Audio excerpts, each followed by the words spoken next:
दोस्तों, आज मैं आपसे एक सीधा सवाल पूछता हूँ। क्या स्वतंत्रता दिवस सिर्फ झंडा फहराने, मिठाई खाने और गाने सुनने का दिन है? या फिर इससे हमें कुछ सीख भी मिलती है, जिसे हमें अपनी ज़िंदगी में अपनाना चाहिए?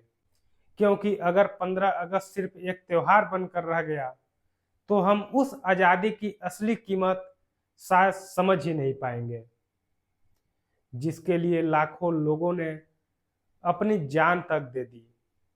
15 अगस्त 1947 को भारत आज़ाद हुआ था, लेकिन दोस्तों, आज़ादी मिलना अंत नहीं था, बल्कि एक नए भारत की शुरुआत थी। जरा सोचिए उस समय के भारत के बारे में, जहां फैसले हमारे हाथ में नहीं थे, जहां शासन विदेशी लोगों के हाथ में था और जहां आज़ादी के लिए लोगों को बहुत संघर्ष करना पड़ा। और यह संघर्ष सिर्फ कुछ बड़े नेताओं का नहीं था, इसमें हर तरह के लोग शामिल थे। किसी ने आंदोलन किया, किसी ने जेल की सजा झेली, किसी ने अपना घर छोड़ा और किसी ने अपनी पूरी जिंदगी देश के नाम कर दी।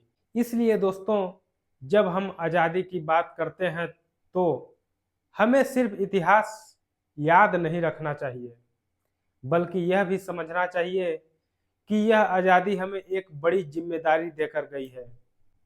आज़ादी की कीमत समझना दोस्तों, जो चीज़ हमें आसानी से मिल जाती है, हम उसकी कीमत अक्सर भूल जाते हैं। आज हम खुलकर बोल सकते हैं, अपनी पसंद से पढ़ाई और करियर चुन सकते हैं, वोट दे सकते हैं और अपने अधिकारों की बात कर सकते हैं। लेकिन यह सब हमें ऐसे ही नहीं मिला, इसके पीछे बहुत लंबा संघर्ष है। इसलिए स्वतंत्रता दिवस 15 अगस्त हमें याद दिलाता है कि आज़ादी सिर्फ अधिकार नहीं, बल्कि जिम्मेदारी भी है। हम अक्सर कहते हैं, मुझे मेरा अधिकार चाहिए, लेकिन इन स्वतंत्रता दिवस हमसे पूछता है, क्या तुम अपनी जिम्मेदारियां निभा रहे हो? यही फर्क है एक जिम्मेदार नागरिक और सिर्फ मांग करने वाले व्यक्ति में। कर्तव्य भी जरूरी है। हम सड़क पर गंदगी देखते हैं तो सरकार को दोष देते हैं, लेकिन क्या हम खुद साफ सफाई रखते हैं? हम भ्रष्टाचार की बात करते हैं, लेकिन क्या हम खुद ईमानदारी से काम करते हैं? हम बेहतर देश चाहते हैं, लेकिन क्या हम खुद नियमों का पालन करते हैं? दोस्तों, देश सिर्फ सरकार से नहीं बनता, देश हम सब लोगों से बनता है। एकता भारत की सबसे बड़ी ताकत उसकी विविधता है। यहाँ अलग अलग भाषा, धर्म, संस्कृति और परंपराएं हैं, फिर भी हम एक देश हैं। यही हमारी खूबसूरती है। लेकिन आजकल हम छोटी छोटी बातों पर लड़ने लगते हैं, कभी भाषा को लेकर, कभी क्षेत्र को लेकर। दोस्तों, क्या यही वह भारत है जिसका सपना हमारे स्वतंत्रता सेनानियों ने देखा था? मतभेद होना ठीक नहीं है, लेकिन नफरत नहीं होनी चाहिए। देशभक्ति सिर्फ शब्द नहीं है। देशभक्ति का मतलब सिर्फ भारत माता की जय बोलना नहीं है।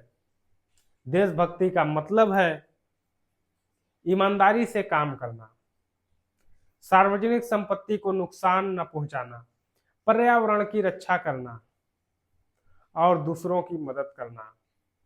एक छात्र अगर ईमानदारी से पढ़ाई करता है, एक डॉक्टर अगर सही से इलाज करता है, एक किसान अगर मेहनत करता है, तो यह भी देशभक्ति है। दोस्तों, असली आज़ादी तब है जब देश का हर नागरिक शिक्षित और समझदार हो। शिक्षा हमें सोचने की ताकत देती है, सही गलत समझने की क्षमता देती है और हमें आगे बढ़ने का रास्ता दिखाती है। आज मोबाइल और इंटरनेट से जानकारी बहुत आसानी से मिल जाता है, लेकिन हर जानकारी सही नहीं होती। इसलिए हमें सोच समझकर ही किसी बात पर भरोसा करना चाहिए। 5 चीजें हम आपको बता चुके हैं, अब है छठा की बारी। अगर हमें देश को आगे बढ़ाना है तो अनुशासन बहुत जरूरी है। समय पे काम करना, नियमों का पालन करना और मेहनत करना। और 7वीं सीख यह है, ईमानदारी। दोस्तों, किसी भी देश की असली ताकत उसके लोगों के चरित्र से होती है। अगर हम ईमानदार हैं तो देश मजबूत होगा। अगर हम छोटी छोटी गलतियों को नजरअंदाज करेंगे तो समाज कमजोर होगा। आठवीं सीख यह है, भारत एक लोकतांत्रिक देश है। यहाँ हमें अपनी बात कहने का अधिकार है, लेकिन दूसरे की बात सुनने का भी है। हमें अपने देश के संविधान और नियमों का सम्मान करना चाहिए। नौवीं सीख यह है, महिलाओं का सम्मान करना। कोई भी देश तब तक आगे नहीं बढ़ सकता जब तक उसकी आधी आबादी को बराबरी का मौका न मिले। महिलाओं का सम्मान और सुरक्षा पूरे समाज की जिम्मेदारी है।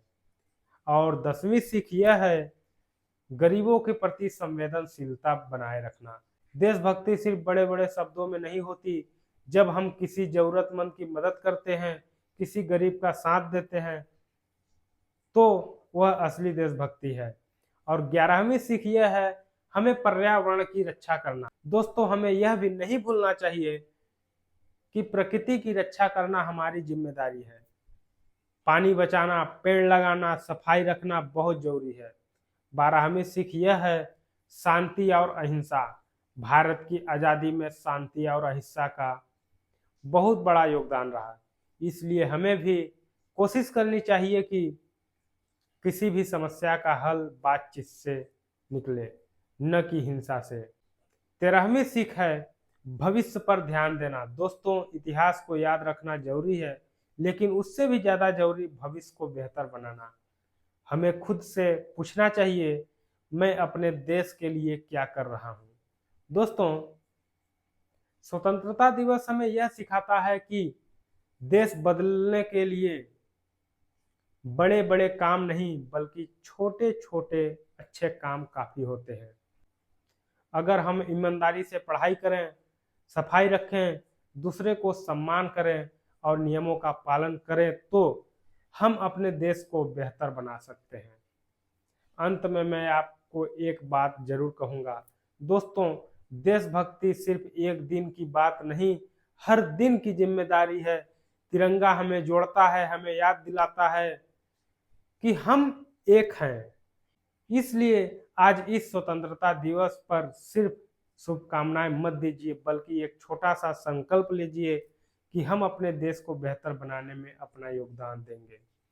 क्योंकि दोस्तों, भारत हम सब मिलकर अगर हम बदलेंगे तो भारत बदलेगा। आप सभी को 15 अगस्त स्वतंत्रता दिवस की बहुत बहुत शुभकामनाएं। जय हिंद, जय भारत। लेकिन दोस्तों, आज मैं आपको एक बात और बोलना चाहूंगा। आज हमारे देश में भ्रष्टाचार बहुत है। हमारा अधिकार यह भी है, हम लोकतंत्र देश में रहते हैं। हमारा कर्तव्य है कि हम जहां भ्रष्टाचार हो रहा है वहां आवाज उठाएं। जो व्यक्ति गलत कर रहा है उसके खिलाफ आवाज उठाएं, किसी से दबे नहीं। जब तक हम अपने आसपास हो रहे गलत के खिलाफ आवाज नहीं उठाएंगे, तब तक देश नहीं बदल सकता। पहले अंग्रेजों ने गुलाम किया था, अब हमारे देश के भ्रष्टाचारियों ने गुलाम बनाना शुरू कर दिया है। तो आइए हम 15 अगस्त स्वतंत्रता दिवस के उपलक्ष्य में एक संकल्प यह भी लेते हैं, जहां भ्रष्टाचार होगा वहां हम एक साथ आवाज उठाएंगे। किसी को बर्दाश्त नहीं करेंगे, जो गलत है उसके साथ उसी प्रकार व्यवहार किया जाएगा, क्योंकि हमारे ही देश के पैसों से वो गलत रास्ता अपनाता है और उसका गलत इस्तेमाल करता है, हमारे ही बीच के लोगों को सताता है। इसलिए हमेशा सच्चाई का साथ देंगे। जय हिंद, जय भारत।